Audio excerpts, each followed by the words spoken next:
Calorie শব্দটি তো আমরা সবাই শুনেছি। এটি শুধু একটি পরিমাপ নয়, বরং আমাদের শরীরের প্রতিদিনের শক্তির চাহিদার প্রতিচ্ছবি।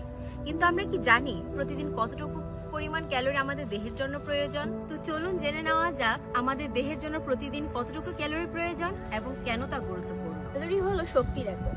আমাদের খাদ্যে থাকা কার্বোহাইড্রেট, প্রোটিন ও চর্বি ভেঙে শক্তি উৎপন্ন হয়। এই শক্তির প্রয়োজন আমাদের দেহের প্রাত্যহিক কাজ, যেমন চলাফেরা, চিন্তা করা, হৃদস্পন্দন, এমনকি নিঃশ্বাস নিতে।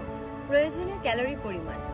দেহের প্রয়োজনীয় ক্যালোরি পরিমাণ নির্ভর করে কয়েকটি গুরুত্বপূর্ণ বিষয়ের উপর, যেমন বয়স, লিঙ্গ, ওজন, উচ্চতা এবং দৈনন্দিন কাজের ধরনের উপর।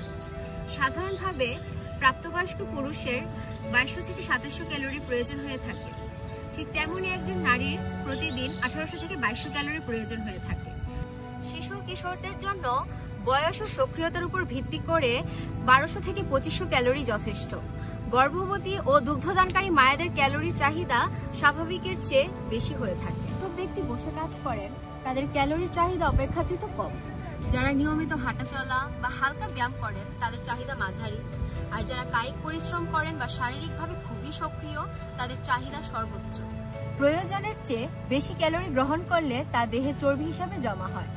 এর ফলে হতে পারে স্থূলতা, টাইপ 2 ডায়াবেটিস, উচ্চ রক্তচাপ, হৃদরোগ ও অন্যান্য জটিলতা। আবার প্রয়োজনের চেয়ে কম ক্যালোরি গ্রহণ করলে দেখা যায় দুর্বলতা, বেশি শক্তি হ্রাস, রোগ প্রতিরোধ ক্ষমতা কমে যাওয়া এবং অপুষ্টি।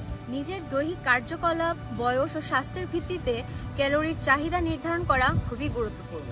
একটি সুষম খাদ্য ও সচেতন জীবনযাপনই পারে ক্যালোরি গ্রহণকে যথাযথ রাখতে।